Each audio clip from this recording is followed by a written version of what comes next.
essa ideia da gente adentrar o brincar das crianças para reconhecer e conhecer elas, né? Então, é disso um pouquinho que vamos refletir aqui juntos. Acho importante sempre trazer que esse brincar existe através da história da humanidade desde sempre, né?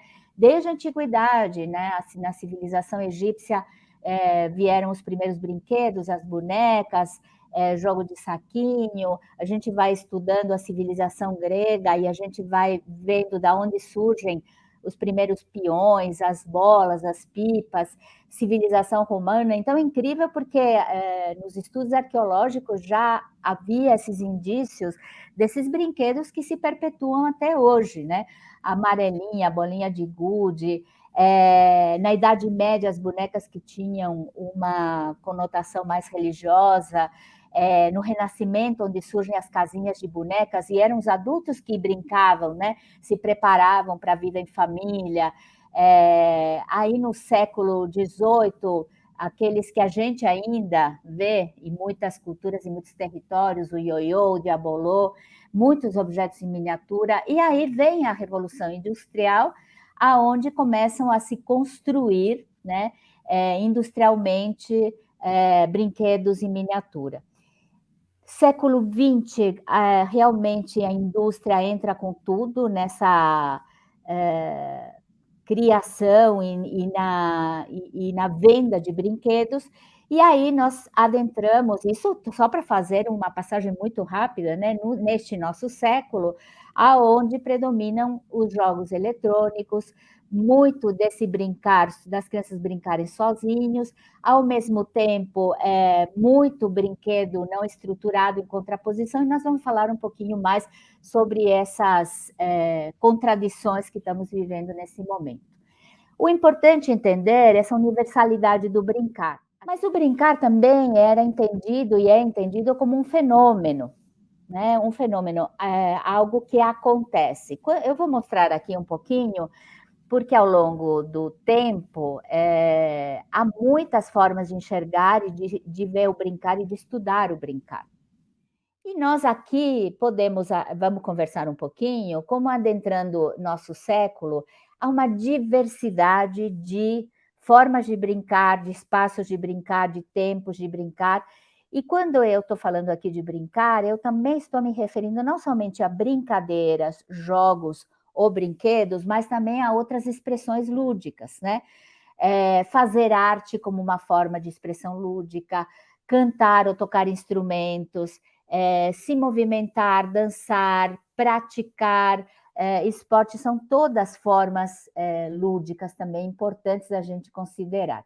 E hoje aqui à direita, um pouco essa imagem da realidade, e claro que eu estou falando também pandemia, esse parêntese da pandemia em que a tecnologia tomou os corpos, as mentes, a psique, de uma forma até diria muito violenta, em que é muito difícil se desvencilhar.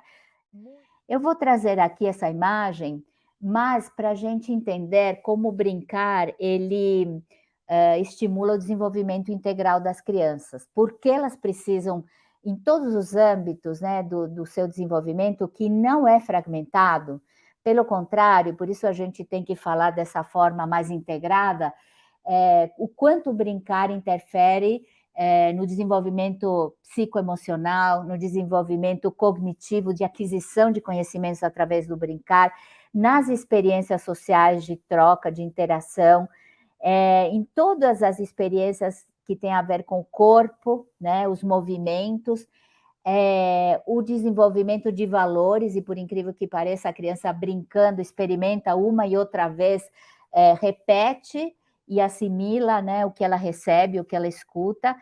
O desenvolvimento das linguagens, e eu estou falando aqui de linguagens no plural, para falar não somente da linguagem verbal, mas todas essas linguagens não verbais, e o desenvolvimento da criatividade. Não é uma ordem fixa, mas é importante entender que quanto mais a criança brinca e mais experiências ela tem, mais ela está aberta para criar, inovar, inventar. Isso para a vida, né? Desde pequenininhas. Acho importante trazer agora um pouquinho também, antes de entrar na escola propriamente dita, né, onde tudo começa, entender que o brincar é uma dessas linguagens essenciais, expressivas e simbólicas das crianças, e elas, através desse brincar, dessa brincadeira, elas se descobrem. E elas descobrem os objetos e as pessoas e o mundo à sua volta. Quando a gente fala de linguagens lúdicas, como eu falei no início, tem a ver com essas manifestações a partir das expressões verbais e não verbais, que vão se colocar nas brincadeiras livres e espontâneas, isso é muito importante. Em todo tipo de expressão plástica, um desenho, uma modelagem, uma pintura, é muito interessante entender, escutar o que a criança expressa e fala e o que o corpo dela diz quando ela está brincando espontaneamente. O espontâneo é importante nesse sentido, porque é onde a criança se entrega sem estar respondendo a nenhuma expectativa, né? Tem toda a expressão corporal da criança, a concentração, o olhar, o corpo, como ele se porta numa brincadeira, o olhar, o gesto, também as expressões musicais, porque a música também, a criança começa aprendendo a música, entrando na música pela brincadeira, né? E várias outras narrativas e relatos e imaginações. Temos também estudos que mostraram que o brincar também é da natureza da criança, não é somente aprendidas. Então, o Goethe, principalmente, nos ensina que as crianças nascem já com um impulso lúdico. E elas, esse impulso, quando o bebezinho nasce e começa a brincar com o próprio corpo, com o corpo da mãe, com os sons, com o ambiente, é, com o que ele cheira, o que ele escuta, o que ele vê, o que ele leva para a boca. Então, tem essa defesa da criança nascer com esse impulso lúdico. E aí elas vão descobrindo esse mundo através dos sentidos e das percepções. E por outro lado, e eu diria que não é o oposto, né? Não é somente que a criança nasce com impulso lúdico, mas também a criança aprende a brincar. Tem esse brincar muito conectado com as diversas culturas infantis. Nesse âmbito, a gente tem uma discussão, né? O que é universal e acontece com as crianças do mundo inteiro e o que é particular. Esse particular, esse singular, é muito importante da gente conhecer em cada território, em cada escola. Então, trazer, como nos ensina Tonucci, Tonucci incentiva todos nós a pensar na escola como um grande laboratório de experiências, né? E a família como essa intermediária das crianças, né? E nesse sentido, quando a gente está falando em observar e escutar, se trata de fazer menos perguntas, mas ficarmos mais em silêncios e mais atentos ao que está acontecendo. Deixar esses tempos e espaços mais autônomos, né, para que a criança possa viver o que ela está vivendo e sentindo e se colocar. E aí, dentro da escola, eu acho que tem vários momentos, logicamente, né? Tem esses momentos do brincar livre, espontâneo, que se a gente vai olhar bem nos momentos do recreio, no que eu chamo desses entre-lugares, na entrada, nos corredores, quando a criança vai para o banheiro, quando volta, o que acontece ali? Ali acontece muita coisa. Desde conversas até brincadeirinhas ou parar no meio para se distrair com algo. Então, são esses momentos que eu entendo de uma riqueza imensa para conhecer as crianças, né? E claro que nós temos esses outros momentos de um brincar dirigido, estruturado, né? Aonde a gente ensina, introduz, mostra para as crianças, também com uma intenção de ensinar ou com a intenção que eles aprendam. E eu digo intenção porque a gente não tem garantia. Talvez num grupo de 20 crianças, algumas sim assimilam algumas aprendizagens e outras assimilam outras. Então, o brincar tem essa potência e a gente precisa ficar muito atento, porque muitas vezes a gente quer que todas brinquem ao mesmo tempo da mesma coisa e do jeito que nós adultos achamos que tem que ser. Mas isso não acontece desta forma. Cada criança tem um momento, como nós, né?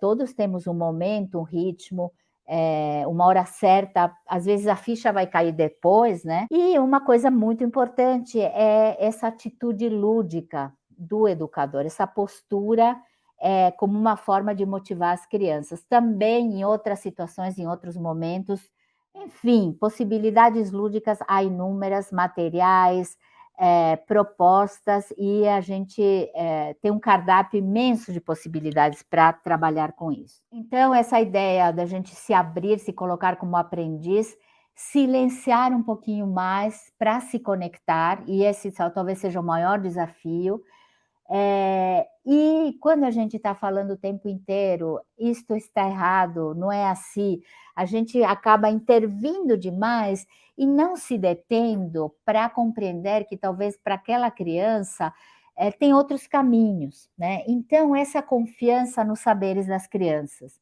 porque como nos ensina a Clarice Con, as crianças têm saberes diferentes dos nossos, adultos, mas têm saberes. E, eu entendo que seja hoje o grande desafio dos educadores aprendermos esses saberes, conhecermos esses saberes que não são iguais nunca, nem de um ano para o outro, nem de um grupo para o outro, nem de uma escola para outra, porque eles vão nos permitir, isso aparece o tempo inteiro na brincadeira e nas outras expressões lúdicas, vão nos permitir, realmente repensar e readequar, as nossas propostas. Essa escuta com a qual a gente precisa se exercitar entre a gente mesmo, considerar, né, a criança, na sua brincadeira, no seu brincar, como um ser humano que está transmitindo, que está se colocando, que está vivendo, e pedir licença. Aqui é uma conversa muito longa, né, muitas vezes a gente fotografa, a gente registra, a gente filma, a criança nem sabe, né, que está sendo, já está tão acostumada no fundo, né, mas essa mudança de postura, de pedir licença, de explicar o que nós estamos fazendo, quando elas estão ali no universo delas, a gente intervir menos, corrigir menos, fazer menos perguntas, né. E se a gente está realmente querendo conhecê-la, falar para ela, né, que a gente está, nesse processo de querer conhecê-la mais e conhecer seu mundo e seu brincar.